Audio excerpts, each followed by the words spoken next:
Hello everyone, this is Kalpesh Kapadia, Assistant Professor in Civil Engineering Department at Dr. Subhash Technical Campus.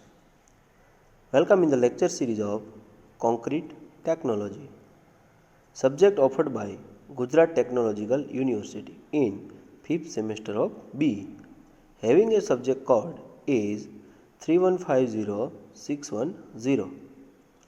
In this video series, student should know about concrete technology.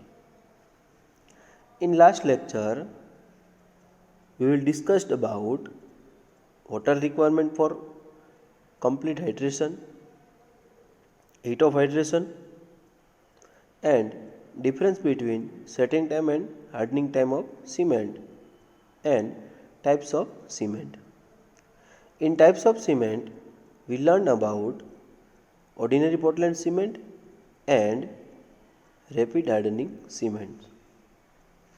So now in this session we will learn about remaining types of cement and also learn about field testing of cement, storage of cement and physical properties of Portland cement. So now let us start with remaining types of cement. In last lecture, we discussed about ordinary Portland cement and rapid hardening cement. So now, extra rapid hardening cement. This cement is obtained by intergrinding calcium chloride with RHC. यानी कि जो rapid hardening cement है, जो rapid hardening cement और calcium chloride को हम इंटरग्राइंडिंग करेंगे, इंटरग्राइंडिंग करने की वजह से हमको एक्स्ट्रा रैपिड हार्डनिंग सीमेंट मिलेगी. The quantity of calcium chloride should not exceed 2%. यानी कि जब हम रैपिड हार्डनिंग सीमेंट से कैल्शियम क्लोराइड का इंटरग्राइंडिंग कर रहे हैं, तब कैल्शियम क्लोराइड का जो कंटेंट है वो 2% से ज़्यादा नहीं होना चाहिए. It is necessary that the concrete made by using extra rapid hardening cement should be transported, placed, compacted and finished with in 20 minute. यानी कि हम extra rapid hardening cement manufacture कर रहे हैं, तो उसका जो टाइम रहता है उसका ट्रांसपोर्टेशन करने में और उसको प्लेस करने में, बाद में उसको कॉम्पैक्ट और फिनिश करने में, और 20 मिनट से ज़्यादा नहीं होना चाहिए. The cement must be store under dry conditions and should generally be used within 1 month of dispatch from the factory. यानी कि जो सीमेंट का ये एक्स्ट्रा रैपिड हार्डनिंग सीमेंट का जब आप सीमेंट को जब आप स्टोर कर रहे हो तो उसको ड्राई कंडीशन में रखना चाहिए और उसका मैन्युफैक्चरिंग होने के बाद वो 1 मंथ में उसका यूज़ हो जाना चाहिए. This types of cement is suitable for cold weather concreting. यानी कि ये जो एक्स्ट्रा रैपिड हार्डनिंग सीमेंट है उसका हम यूज़ कोल्ड वेदर कॉन्क्रीटिंग में कर सकते हैं, जनरली कोल्ड कंट्रीज़ में.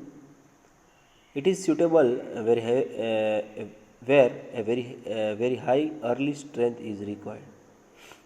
सो ये रैपिड हार्ड होती है, इसलिए जहाँ पे भी सीमेंट की जो कंक्रीट की जो स्ट्रेंथ है वो अर्ली स्टेज में आपको चाहिए होती है, तब ये एक्स्ट्रा रैपिड हार्डनिंग सीमेंट का यूज़ करना चाहिए.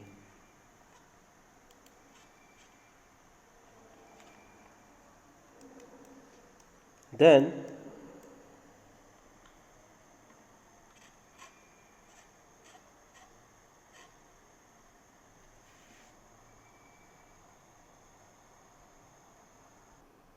quick setting cement. So this cement sets very early but does not gain strength early. So ये क्विक सेटिंग सीमेंट है वो अर्ली स्टेज में सेट हो जाती है, लेकिन जो कंक्रीट की स्ट्रेंथ है वो गेन नहीं कर सकती है. So the early setting property is brought out by reducing the gypsum content at the time of clinker grinding. यानी कि हमने जब फर्स्ट लेक्चर जब स्टडी किया था, फर्स्ट लेक्चर में हमने मैन्युफैक्चरिंग ऑफ सीमेंट के बारे में हमने लर्न किया था। तब लास्ट में हमने देखा था जब ग्राइंडिंग होती थी, जो क्लिंकर है उसकी ग्राइंडिंग होती थी, तब हम 2 to 3% एक्स्ट्रा जिप्सम उसमें ऐड करते थे, क्योंकि सीमेंट है वो फ्लैश सेट ना हो जाए। तो ये क्विक सेटिंग सीमेंट में क्या करना है? Quick setting cement means flash set. Flash set करने के लिए हमको जिप्सम का जो कंटेंट है वो सीमेंट का मैन्युफैक्चरिंग करते वक्त उसका कंटेंट है वो कम करना पड़ता है। So sometimes aluminium sulphate is added to accelerate the setting process.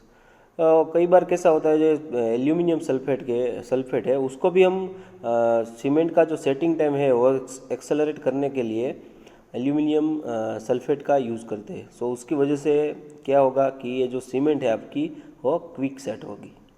So it contents higher percentage of C3 है। फ्लैश सेट होने का मेन रीज़न हमने लास्ट में जब बॉक्स कंपाउंड की प्रॉपर्टी स्टडी की थी तब उसमें हमने देखा था कि जो C3A का कंटेंट जब ज़्यादा हो तो उसकी वजह से फ्लैश सेट होती है सीमेंट। सो इसमें ये क्विक सेटिंग सीमेंट में भी ऐसा ही होगा, C3A का जो परसेंटेज है वो थोड़ा ज़्यादा रहेगा। So it is required to be mix flash and compacted very early. So ये क्विक सेटिंग सीमेंट है, तो ये क्विक सेटिंग सीमेंट को वो सबसे पहले उसमें क्या ध्यान में रखना चाहिए कि मिक्स है वो फास्ट होनी चाहिए, उसकी प्लेसिंग है और उसका जो कम्पैक्टेड है उसको हम कम्पैक्ट करते हैं, ये सब जो प्रोसेस है वो फास्ट होनी चाहिए। Then the use of quick setting cement is recommended under the following condition. और क्विक सेटिंग सीमेंट है उसको हम यूज़ कहाँ पे कर सकते हैं? जनरली अंडर वाटर कंस्ट्रक्शन करना हो, यानी कि अंडर वाटर कंस्ट्रक्शन में जब अर्ली हमको सीमेंट सेट होनी रहती है तो उसमें भी हम ये यूज़ कर सकते हैं। देन ग्राउटिंग ऑपरेशंस, कोई भी रिपेयर वर्क चल रहा हो, लाइक आपका जो कोई स्ट्रक्चर है उसमें क्रैक्स डेवलप हुई है और आपका जो स्लैब है उसके ऊपर भी क्रैक्स डेवलप हुई है, तो वहाँ पे जब आपको उसमें रिपेयर करना हो, वो क्रैक्स को रिपेयर करना है, तो वो क्रैक रिपेयरिंग मटेरियल में आप क्विक सेटिंग सीमेंट का यूज़ करके और क्विक सेटिंग सीमेंट और वाटर को मिक्स करके आप स्लरी बना के उसको ग्राउट बना के आप उसमें इंजेक्ट कर सकते हो, क्योंकि ये जो क्विक सेटिंग सीमेंट है वो क्विक सेट होती है। इसलिए जब भी आप कोई ग्राउटिंग ऑपरेशन कर रहे हो तो वहाँ पे आप ये क्विक सेटिंग सीमेंट का यूज़ कर सकते हो। Then Lloyd cement, the reduction of cement with water is exothermic and produces a considerable quantity of heat। हमने लास्ट लेक्चर में स्टडी किया था हीट ऑफ हाइड्रेशन, जहाँ पे हमने देखा था कि सीमेंट और सीमेंट में वाटर ऐड करने की वजह से एक रिएक्शन आता है और वो रिएक्शन कैसा होता है? एक्सोथर्मिक होता है और उसकी वजह से सम क्वांटिटीज़ में हीट क्रिएट होती है। So the rise in temperature in the interior of large concrete mass due to the heat of hydration. So ये जहाँ पे हम मास कॉन्क्रीटिंग करते हैं तो मास कॉन्क्रीट की होने की वजह से जो कॉन्क्रीट का इंटीरियर पार्ट है उसमें टेम्परेचर ज़्यादा रहता है, so can lead to serious crack. So temperature बढ़ने की वजह से क्या रहता है, तो कि ये जो हीट ऑफ हाइड्रेशन की प्रोसेस क्विक हो जाती है और उसकी वजह से क्रैक्स डेवलप होती है। सो हमें क्या करना चाहिए? So low heat evolution is achieved by reducing the content of C3S यानी tricalcium silicates and C3A tricalcium aluminates, which are the compound evolving the maximum heat of hydration and increasing C2S। यानी कि हमने जब box compound study किया था उसकी property में हमने देखा था ये C3S और C3A है, वो दोनों कंपाउंड ज़्यादा हीट हाइड्रेट करते हैं, तो उसका कंटेंट है वो रिड्यूस करना चाहिए। और C2S यानी कि जो स्लोली सेट होता है, C2S की वजह से क्या होता है कि हीट ऑफ हाइड्रेशन स्लो होता है, तो उसका कंटेंट हमको इंक्रीज़ करना चाहिए, बढ़ा देना चाहिए। So for Lloyd cement, the rate of gain of strength is low, but the ultimate strength is the same as that of ordinary Portland cement. So ये C2S का कंटेंट बढ़ाने की वजह से जो सीमेंट की हीट ऑफ हाइड्रेशन जो है वो कम हो जाती है, और जो स्ट्रेंथ गेन करने की जो प्रोसेस है वो भी स्लो हो जाती है। लेकिन बाद में जब हम अल्टीमेट स्ट्रेंथ की बात करते हैं तो अल्टीमेट स्ट्रेंथ हो ऑर्डिनरी पोर्टलैंड सीमेंट की जितनी C3S, C2S और C3A कंपाउंड रेगुलर रखने में जो रहती है स्ट्रेंथ, वैसी स्ट्रेंथ C3S और C3A का कंटेंट रिड्यूस करने में और C2S है उसका कंटेंट बढ़ाने में सेम स्ट्रेंथ मिलती है। Then the use of Lloyd cement is recommended in the following situations. So ये Lloyd cement है उसका यूज़ कहाँ पे करना चाहिए? So देखते हैं हम मास कंक्रीट कंस्ट्रक्शन हो, जहाँ पे भी आप हाइड्रोलिक स्ट्रक्चर कंस्ट्रक्ट कर रहे हो तो वहाँ पे जनरली ये Lloyd सीमेंट का यूज़ करना चाहिए। Where it is necessary to produce resistance to sulphate attack, और जहाँ पे सल्फेट अटैक रहता है लाइक कोस्टल एरिया में, तो सल्फेट अटैक को कम करने के लिए सल्फेट अटैक के सामने रेजिस्टेंस करने के लिए हमको ये लॉयड सीमेंट का यूज़ करना चाहिए। Then hot weather concreting, this is the most IMP। So hot weather में जब हम कॉन्क्रीटिंग करते हैं तो वहाँ पे क्या होता है कि जो वॉट वेदर कंडीशन जहाँ पे भी रहती है तो वहाँ पे जब हम कॉन्क्रीटिंग करते हैं तो कंक्रीट हम जब कास्ट करते हैं कंक्रीट का इंग्रेडिएंट्स को मिक्स करते हैं और उसको प्लेस करते हैं तो इंटीरियर पार्ट में तो हीट ऑफ हाइड्रेशन रहता है, और उसके अलावा क्या होता है कि टेम्परेचर की हॉट वेदर टेम्परेचर की वजह से ऊपर से भी टेम्परेचर इतना रहता है, तो उसकी वजह से हीट ऑफ हाइड्रेशन की जो प्रोसेस है वो क्विक हो जाती है और उसकी वजह से सीरियस क्रैक डेवलप होती है। सो ये लॉयड सीमेंट है उसका यूज़ हम हॉट वेदर कंक्रीटिंग में कर सकते हैं। देन सल्फेट रेजिस्टिंग सीमेंट देखते हैं। Sulphate resisting cement, ordinary Portland cement is susceptible to the attack of sulfates, in particular to the action of magnesium sulfate। जहाँ पे भी ऑर्डिनरी पोर्टलैंड सीमेंट में ये सल्फेट अटैक रहते हैं तो उसको रेजिस्ट करने के लिए magnesium particularly magnesium sulphate add करके सल्फेट रेजिस्टिंग सीमेंट है उसका हम यूज़ कर सकते हैं। So the sulfates react both with free calcium hydroxide in said cement to form calcium sulfates and with hydrate of calcium aluminate to form of calcium sulfoaluminate। So ये sulphate के साथ react करके calcium hydroxide बनाते हैं और calcium sulphate and hydrate of calcium aluminate का एक form create होता है और उसके बाद वो बनता है sulpho aluminate. So the volume of which is about 227% of the volume of original aluminate, तो उसका कंपाउंड ओरिजिनल एल्यूमिनेट से 227% तक बढ़ जाता है। So their expansion within the framework और harden cement paste results in cracks and subsequent disruption, this phenomena is known as sulphate attack.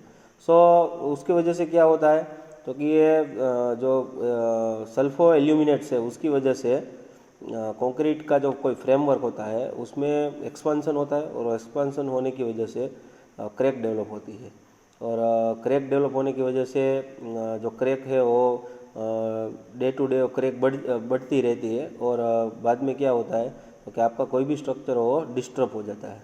सो ये phenomena है उसको हम बोलते हैं sulphate attack. So sulfate resisting cement is very similar to OPC except the quantity of C3A which is the least stable compound is strictly limited to about 5%। So ये sulfate resisting cement है उसका हम OPC की जगह पे उसका हम use करते हैं। Then the low C3A content and comparatively low C4A content in sulfate resisting cement give it a higher strength but early strength is low. So generally क्या करना चाहिए तो कि C3A जो कंटेंट है उसको 5% तक आप रिड्यूस कर सकते हो, और C4A है C4A tetra calcium alumino fluoride उसका यूज़ करके हम सल्फेट अटैक के सामने रेजिस्टेंस ला सकते हैं। देन उसमें क्या रहता है तो कि जो सीमेंट की जो स्ट्रेंथ है वो लो होती है, लेकिन बाद में क्या होता है तो कि ये जो स्ट्रेंथ है वो शुरुआत में लो होती है, लेकिन बाद में वो स्ट्रेंथ है वो गेन कर सकता है। The heat of hydration is not much higher than that of Lloyd cement, यानी कि जो हीट ऑफ हाइड्रेशन रहता है ये सल्फेट रेजिस्टिंग सीमेंट का वो लोइड सीमेंट से ज़्यादा नहीं होता है। Then the use of sulphate resisting cement is recommended under the following conditions. So ये सल्फेट रेजिस्टिंग सीमेंट है उसका यूज़ हम कहाँ पे कर सकते हैं, तो ये जो सल्फेट रेजिस्टिंग सीमेंट है concrete to be used in marine condition, यानी कि मरीन कंडीशन में जब भी आप कंक्रीटिंग कर रहे हो तो वहाँ पे आप सल्फेट रेजिस्टिंग सीमेंट का यूज़ कर सकते हो। Then concrete to be place in the construction of sewer treatment plant, sewer treatment कोई भी प्लांट है वहाँ पे भी आप ये सल्फेट रेजिस्टिंग सीमेंट का यूज़ कर सकते हो। Concrete use for fabrication and basement where soil is infected with sulphates, यानी कि सॉइल में कोई भी सॉइल हो उसमें सल्फेट का कंटेंट हो तो वहाँ पे भी लाइक आप बेसमेंट बना रहे हो और कोई फैब्रिकेशन कर रहे हो वहाँ पे, तो वहाँ पे आप ये सल्फेट रेजिस्टिंग सीमेंट का यूज़ कर सकते हो। Then concrete to be used in the construction of chemical industry, so this point is very most important point। जहाँ पे भी केमिकल इंडस्ट्रीज है और केमिकल इंडस्ट्रीज़ का कोई भी जो स्ट्रक्चर है कंक्रीट से बना है वहाँ पे जनरली सल्फेट रेजिस्टिंग सीमेंट का यूज़ करना चाहिए। Then super sulphate cement, so this cement is manufactured from well granulated slag and hard burnt gypsum together with 1 to 2% of Portland cement. The mixture is ground finer than that Portland cement, यानी कि जब आप cement का manufacturing कर रहे हो तो उसमें स्लैग और हार्ड बर्न जिप्सम को मिक्स करके उसका जो कंटेंट है 1 to 2% आप पोर्टलैंड सीमेंट का क्लिंकर को आप जब मिक्सर कर रहे हो उसको ग्राइंड कर रहे हो तब ये ग्रेन्यूलेटेड स्लैग और जो हार्ड बर्न जिप्सम है उसका 1 to 2% जितना कंटेंट आप पोर्टलैंड सीमेंट में ऐड कर सकते हो। It's setting action is different from the other cements and admixture should not be used with it. इसमें क्या रहता है तो कि जो सेटिंग टाइम उसका ये सल्फेटेड सीमेंट का सेटिंग टाइम दूसरी सीमेंट से डिफरेंट होता है और उसमें कोई भी आप एडमिक्सचर यूज़ नहीं कर सकते हो। If use with RCC work A minimum cover of 35 mm is necessary. जब आप RCC वर्क में सुपर सल्फेटेड सीमेंट का यूज़ कर रहे हो तो वहाँ पे 35 mm का कवर आपको लगाना चाहिए रेनफोर्समेंट के नीचे। It should not be mixed with either ordinary Portland cement और high aluminous cement since the action will be different. अलग डिफरेंट एक्शन में आप ये ऑर्डिनरी पोर्टलैंड सीमेंट और हाई एल्यूमिना सीमेंट के साथ आप मिक्स नहीं कर सकते हो। It is highly resistance to chemical attack के सामने हाईली रेजिस्टेंट देता है। Cured in air the surface gets soften by atmospheric CO2, hence minimum 3 days of water curing is preferable, यानी कि जो एयर की क्यूर एयर है उसकी वजह से जो एटमॉस्फेरिक कार्बन डाइऑक्साइड है उसकी वजह से सरफेस सॉफ्ट रहती है, तो आपको मिनिमम 3 days तक जो कोई भी आपका स्ट्रक्चर हो उसको क्यूरिंग करना चाहिए। The use of super sulphated cement is recommended under the following condition. तो ये सुपर सल्फेट सीमेंट है आप उसका यूज़ कहाँ पे कर सकते हो, in foundations where chemically aggressive condition exist, यानी कि कोई भी फाउंडेशन आप बना रहे हो तो उसकी फाउंडेशन की नियर अबाउट जो सॉइल है उसमें कोई केमिकल है तो वहाँ पे भी आप ये सुपर सल्फेटेड सीमेंट का यूज़ करते हो, मरीन वर्क में भी कर सकते हो। Then RCC pipe likely to be used in sulphate bearing soils, यानी कि आरसीसी का जब आप पाइप बना रहे हो और ये पाइप है आपको सल्फेट बेयरिंग सॉइल से, जहाँ पे सॉइल ऐसी वहाँ पे सल्फेट का कंटेंट हो, तो वहाँ पे भी ये आरसीसी पाइप में आप सुपर सल्फेटेड सीमेंट का यूज़ करना चाहिए। देन मास कंक्रीटिंग, जहाँ पे मास कंक्रीटिंग कर रहे हो तो वहाँ पे भी आप ये सुपर सल्फेटेड सीमेंट का यूज़ कर सकते हो। Then Portland pozzolana cement. So Portland pozzolana cement is manufactured by intergrinding of OPC clinker with 15 to 35% of pozzolanic material। यानी कि जब हम सीमेंट का मैन्युफैक्चरिंग करते हैं तब जो क्लिंकर हमको मिलता है, तो वो क्लिंकर का हम जब ग्राइंडिंग करते हैं तो ग्राइंडिंग करते वक्त जो क्लिंकर का 15 to 35% आप पोज़ोलानिक मटेरियल ऐड करके पोज़ोलाना सीमेंट है वो मैन्युफैक्चर कर सकते हो। So the pozzolanic material use for manufacturing of Portland pozzolana cement यानी कि PPC are fly ash and claim clay, यानी कि कोई क्ले मटेरियल है और कोई फ्लाई ऐश है। तो फ्लाई ऐश, ये दो मटेरियल ऐसे है जो पोज़ोलानिक मटेरियल है, उसका हम जब पोर्टलैंड पोज़ोलाना सीमेंट का मैन्युफैक्चरिंग कर रहे हैं तब ये फ्लाई ऐश और क्ले को उसमें ऐड करके आप पोर्टलैंड पोज़ोलाना सीमेंट है वो बना सकते हो। तो pozzolanic material are essentially siliceous और aluminous material which itself possessing no cementanious properties which will in finely divided form and in the presence of water react with calcium hydroxide liberated in the hydration process to form compounds possessing cementanious property। यानी कि जो ये दो material ऐसे है उसमें siliceous और aluminous material जो अब हमने मेन हमारा इंग्रेडिएंट है, सो इसमें ये सीमेंटेशियस प्रॉपर्टी नहीं रहती है, लेकिन उसको बाद में जब हम वाटर के साथ रिएक्ट करवा दें तब एक कैल्शियम हाइड्रोक्साइड क्रिएट होता है और कैल्शियम हाइड्रोक्साइड है वो लाइब्रेटेड होने के बाद जो सीमेंट की प्रॉपर्टी है उसमें वो कन्वर्ट हो जाता है। तो ये पोर्टलैंड पोज़ोलाना सीमेंट है वो हम पोज़ोलानिक मटेरियल को ओपीसी के साथ मिक्स करके हम बना सकते हैं।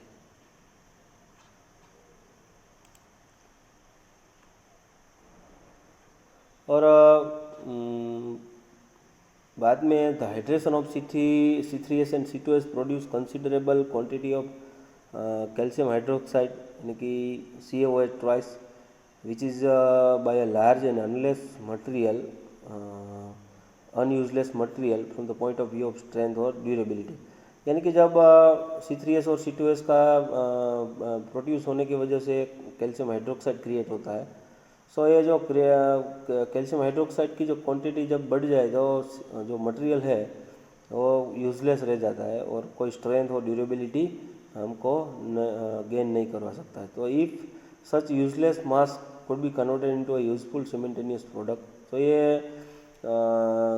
ये जो मास है जो पोज़ोलानिक मटेरियल है उसका हम जो सीमेंटेनियस प्रॉपर्टीज़ उसमें है तो उसका यूज़ करके हम ये पोर्टलैंड पोज़ोलाना सीमेंट बना सकते हैं। सो इसमें क्या होता है, जो ये CaOH ट्वाइस है यानी कि जो कैल्शियम हाइड्रोक्साइड है उसमें फ्लाई ऐश और ये क्ले का यूज़ करके वाटर में मिक्स करके हम CHS जेल बना सकते हैं।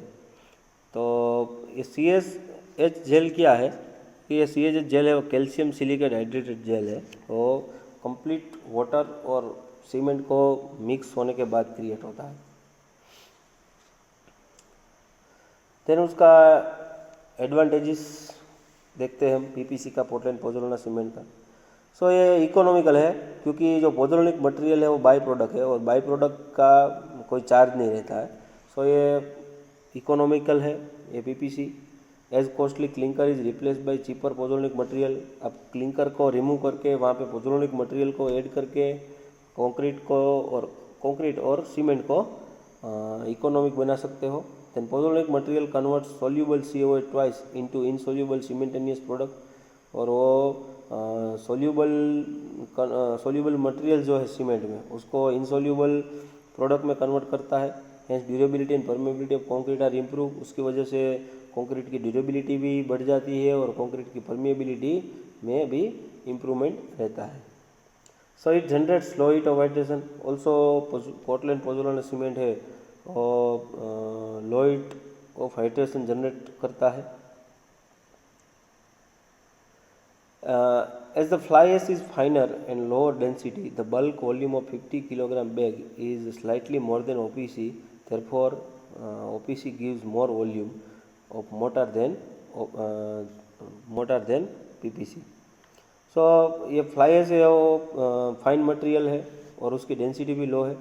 सो 50 किलोग्राम की जो बैग रहती है जो ओपीसी की, उसके सामने पीपीसी की बैग का वॉल्यूम जो है वो थोड़ा ज़्यादा रहता है।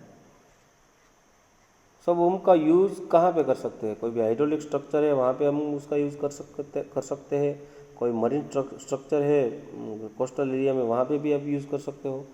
For mass concrete structure like dam, bridges, pier and raft foundation, then sewer और सीवेज डिस्पोजल वर्क हो, और सीवर और सीवेज के लिए हम कोई भी आरसीसी के पाइप बना रहे हो तो वहाँ पे भी आप उसका यूज़ कर सकते हो। Then Portland slag cement. So these types of cement is made by intergrinding Portland cement clinker, gypsum and granulated blast furnace slag. So ये पोर्टलैंड स्लैग सीमेंट है। जब हम पोर्टलैंड सीमेंट के जो क्लिंकर होते हैं उसका जब हम ग्राइंडिंग करते हैं जिप्सम के साथ, तब हम एक्स्ट्रा एक ब्लास्ट फर्नेस स्लैग है उसको हम साथ में डाल के उसका ग्राइंडिंग कर सकते हैं। So the quantity of blast furnace slag mixed with Portland cement will range from 25 to 65%, यानी कि बहुत ज़्यादा 25 से 5 से लेकर 65% तक आप पोर्टलैंड क्लिंकर में ये फर्नेस स्लैग है उसको मिक्स कर सकते हो। So the blast furnace slag is a waste produce consisting of a mixture of lime, silica, alumina obtained in the manufacturing of pig ion, यानी कि पिग आयन का जब मैन्युफैक्चरिंग आप कर रहे हो तो उसमें एक बाई प्रोडक्ट निकलती है और उसको हम बोलते हैं ब्लास्ट फर्नेस स्लैग। सो ये ब्लास्ट फर्नेस स्लैग है उसमें सिलिका, लाइम, एल्यूमिना का कंटेंट रहता है। So obviously we are used in cement. The slag can also to be used together with limestone as a raw material for the conventional manufacturing of Portland cement, resulting in clinker, which when group give Portland slag cement. आप पहले हमने देखा कि जब grinding करते तब उसका Portland तब उसमें फर्नेस स्लैग का कंटेंट हम डालते थे। अब ऐसा भी कर सकते हो, जब रॉ मटेरियल हम लाते हैं, रॉ मटेरियल में जब स्लैग में लाइमस्टोन के साथ कोई स्लैग को ऐड करके वो रॉ मटेरियल बना के भी आप सीमेंट का मैन्युफैक्चरिंग कर सकते हो और बाद में हमको पोर्टलैंड स्लैग सीमेंट मिलती है। So the Portland slag cement यानी कि PSC has low heat of hydration and better resistance to chloride, sulphates और अल्कलीज एंड एसिडिक वाटर, यानी कि ये पोर्टलैंड स्लैग सीमेंट है उसका यूज़ करके हम हीट ऑफ हाइड्रेशन कम कर सकते हैं और क्लोराइड्स जहाँ पे भी क्लोराइड्स अटैक होते हैं, सल्फेट्स अटैक हो सकते हैं और अटैक होते हैं, अल्कलीज एंड एसिडिक वाटर जहाँ पे भी हो उसके सामने ये बड़ा रेजिस्टेंस देता है पोर्टलैंड स्लैग सीमेंट, तो वहाँ पे आप यूज़ कर सकते हो। Therefore it can be used in marine work, तो उसका यूज़ हम मरीन वर्क में कर सकते हैं। अब एडवांटेजेस देखते हैं पोर्टलैंड स्लैग सीमेंट का। लो हीट ऑफ हाइड्रेशन वो हमने आगे देखा, better resistance to chloride, sulphate and alkalis वो भी हमने देखा। सो परमेबिलिटी ये कम करता है, कंक्रीट की जो परमेबिलिटी रहती है उसको भी कम करता है। Good resistance to acidic water, जहाँ पे भी एसिडिक वाटर हो वहाँ पे कोई आप स्ट्रक्चर बना रहे हो तो वहाँ पे पोर्टलैंड स्लैग सीमेंट का यूज़ करके उसके सामने बढ़िया रेजिस्टेंस प्रोवाइड कर सकते हो। देन उसका यूजेस है मास कंक्रीटिंग में और मरीन वर्क में। सो उसका यूज़ हम मास कंक्रीटिंग और मरीन वर्क में कर सकते हैं। So this are the list of references, concrete technology MS Shetty, concrete technology ML Gambhir and concrete technology Atul Prakashan. अब आप इन तीनों में से कोई भी बुक प्रीफर कर सकते हो। So now I am concluding my session. If you have any query and want additional information, So feel free and keep message in comment box. Thank you very much.